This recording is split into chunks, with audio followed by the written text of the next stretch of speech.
personality traits that we practice online, this impulsivity, this immaturity, this anger that we're capable of online, doesn't really stay online. It becomes incorporated into our offline life. And the end result of this process is that we end up in real life looking more and more like our online avatar. Welcome to Digital Mindfulness. I'm your host, Lawrence Sampofo. Today we have on the show Professor Elias Aboujaoude. Elias is a clinical professor of psychiatry and behavioural sciences at Stanford University, and his work focuses on problematic internet use, impulse control, amongst other topics. Elias is also the author of Virtually You, The Dangerous Powers of E-Personality, in which he writes about the similarities between our behaviour online and offline.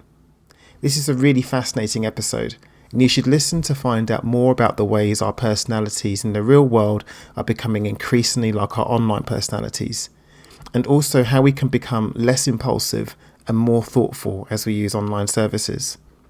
But first of all, welcome to Digital Mindfulness. We bring together the best teachers and thought leaders to teach you how to be your best self in an age of digital distraction and information overload. If you're new to the show, then the best place to find out more about us is to visit digitalmindfulness.net/start. This has a collection of some required listening podcasts where we discuss everything from becoming more focused in a distracted world to habit building, overcoming digital distraction, cyberbullying, internet addiction, and much, much more. Okay, enjoy the show with Professor Elias Aboujaoude. So Elias, welcome to Digital Mindfulness, and thank you so much for giving us some of your time today. I really appreciate it. Thank you for inviting me. I wonder, Elias, if you can just give us a little bit of an introduction to yourself and to your work, and particularly in the years since you've written Virtually You and spoken about the interrelationship between our personalities offline and our personalities online. If you can just give us a sense of how you got to be thinking about this and how your thinking has progressed since 2012. Yes, so I'm a practicing psychiatrist at Stanford University, which, as you probably know, is in the heart of Silicon Valley.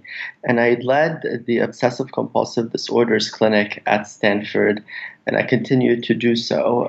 But about 10 years ago, we started being referred individuals who had a problem logging off, basically, individuals who got connected to the internet in ways that were seen as unhealthy, in ways that interfered negatively with their work lives, with their family lives, with their relationships, with their school work, etc. And because I was involved in obsessive compulsive disorder work and research, it made sense that these individuals who seemed compulsive in the way they approached the internet, it made sense that they would be referred to my clinic and to me personally, which is how I got interested in the field and started really working in this area.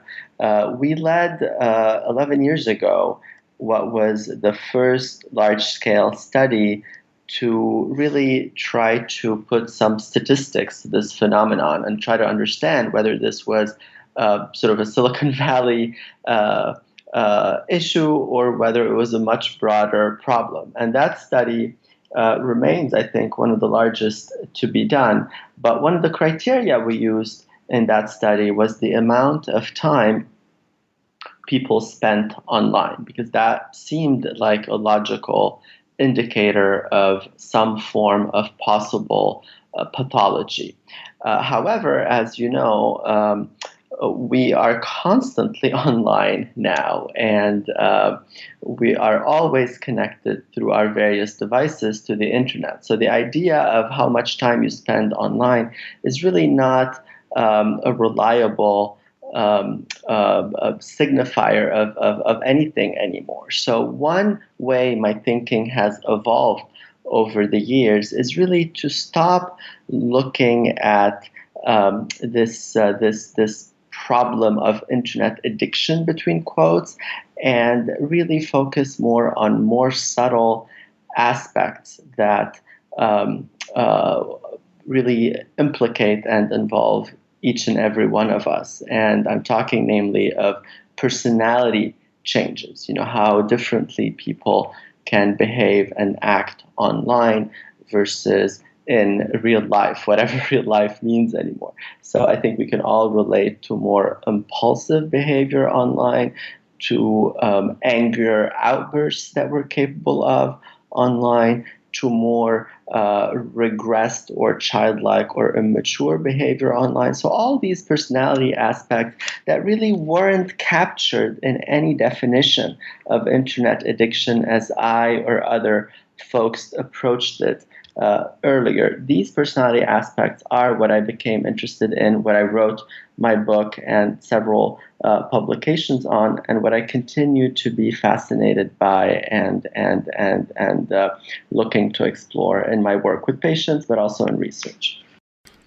So in 2012, you wrote the book Virtually You, which was a collection of books coming out at that time, along with Sherry Turkle's book and Nick Carr's book, about our behavior online. But I'm wondering if you can just tell us in a bit more detail, what is Virtually You about and why is it so important? Well, Virtually You is the title, and the subtitle is The Dangerous Powers of the E-Personality. And this is really what the book is focused on. So we all take on a different persona online. I don't think that's a surprise anymore after all these years of sort of observing ourselves and reading about this issue. But I think what may still be a little bit of a surprise to some people is that these personality traits that we practice online, this impulsivity, this immaturity, this anger that we're capable of online, doesn't really stay online. It becomes incorporated into our offline life. And the end result of this process is that we end up in real life looking more and more like our online avatar. So we become, as individuals, as a culture, as a society, more impulsive, angrier, more impatient, etc. So again, the separation between online and offline stops functioning the way maybe we like it to function or we assume it functions.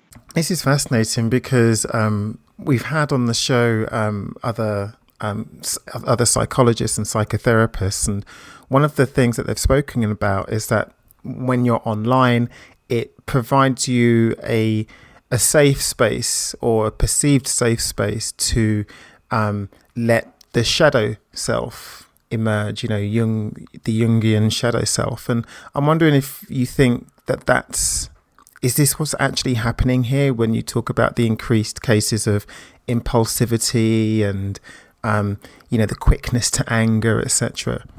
Yes, one of the things I talk about in my book is sort of a new life that was breathed into psychoanalysis as a result of the internet. As you probably know, in traditional psychoanalysis, people would ask, or psychoanalysts would ask the patients about their dreams, because that was supposed to be one way to access their unconscious desires and feelings and unacceptable thoughts that they may harbor. And exploring this unconscious, exploring and analyzing these dreams was, according to psychoanalysis, a way to really explore the psyche and resolve the anxieties and the problems that may be affecting the person. Well, with the internet, really, our online life becomes, if you will, this playground for the unconscious, where all these unacceptable, socially inappropriate, potentially risky behaviors and interests, this is where they're explored and practiced now. So it becomes this new window, if you will, into the soul the way um, dreams were 75 years ago at the height of the psychoanalytic movement. However, it doesn't stay there. Again, we like to think, we like to um, assume that we're perfectly capable of compartmentalizing, that um, we're very safe exploring over 8, 10, 12 hours daily that we spend online. We're perfectly safe exploring these potentially risky um, behaviors online, and this will not seep into our offline life. We still think that, when we log off, all that kind of stays within the virtual realm. And this is not proving to be accurate. Again, we are not as good at compartmentalizing. And these traits become incorporated into our offline life, and we start behaving in ways that are really problematic and go against rules of culture, religion, civilization, you name it. This is absolutely fascinating. And were these findings that you're speaking about now, did these come up in the large-scale study that you were talking about just a few moments ago?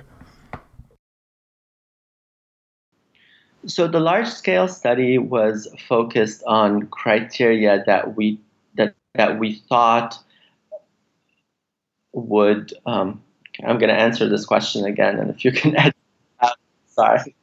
Uh, the large study was focused on criteria that we thought constituted or mirrored problematic internet use, this new phenomenon that we were trying to understand. And the criteria were more focused on amount of time spent online, a difficulty in relationships, difficulty in professional performance, academic performance, difficulty logging off, or anxiety when one logs off, a need to hide and be secretive about the person's online pursuits. These were really the criteria. They weren't as granular as I would have liked them to be, but this is very much the direction that my work has taken since then. Again, moving away from this relatively small proportion of people who can be classified as quote unquote internet addicts or quote unquote problematic internet users according to these definitions, and more to focus on these personality traits that again affect each and every one of us to varying degrees.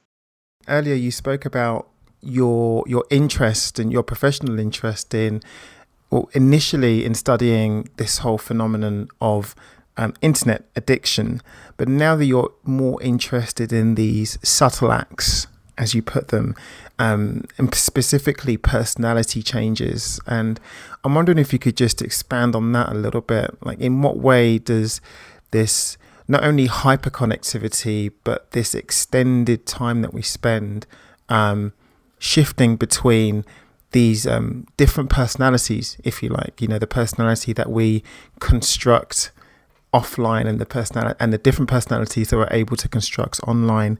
What are some of the personality changes that you've seen manifest that you can share with us?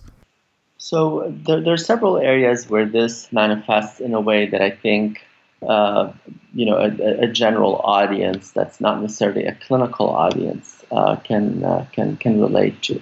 So I think there's a certain impatience and a certain immediacy that we expect online.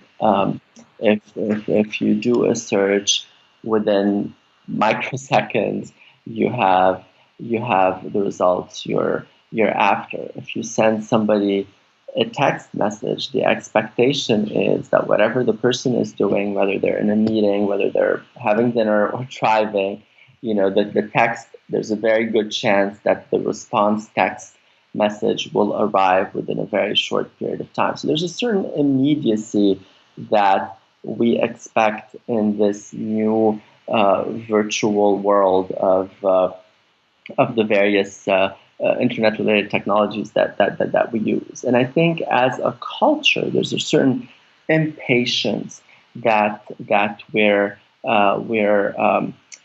developing as a result. I mean, we can't. The idea of waiting for a letter, let's say, or waiting for a date, or waiting for anything really becomes so much harder, because again, our expectation has shifted, because there's no reason to wait for anything online for the most part. So I think the rise of impatience, the rise in inattention, or what we call in our circles attention deficit and hyperactivity disorder. So if you look at our attention span online, I think we spend an average of about 3 seconds or something like that per web page we visit. If you average out, all the pages that we view, and it's really hard to go from this extremely fast-paced, constantly shifting online experience to sitting down and reading War and Peace. It's just not a smooth transition in any way. And I see that in my professional colleagues. I see it in some of my patients who are lawyers and professors, and they tell me they cannot approach dense, demanding texts the way text in the sense of books and documents, the way they could. And they suspect, and I agree with them, that one big reason is our new relationship to reading and to exploring information online. I think narcissism is another area where this shows up. I mean, if you're a narcissist, then the internet can be a dream in terms of the facility with which it can produce. It can give you an audience. On Twitter they call them followers, which is pretty obvious kind of play on some narcissistic tendencies that people may have. And if you have that kind of audience online and you get used to it, and it becomes the norm for you, then it's hard not to behave in this way again in offline society, and not to constantly feel like you're on a soapbox preaching to your masses of followers, etc., etc. It's really interesting, the whole discussion about narcissism specifically, because it's true, right? There's an element of truth behind it, especially with the case that, if you're taking every image that you upload, every piece of text that you publish is there forever potentially, and it's searchable and it's indexed. It's placed into databases.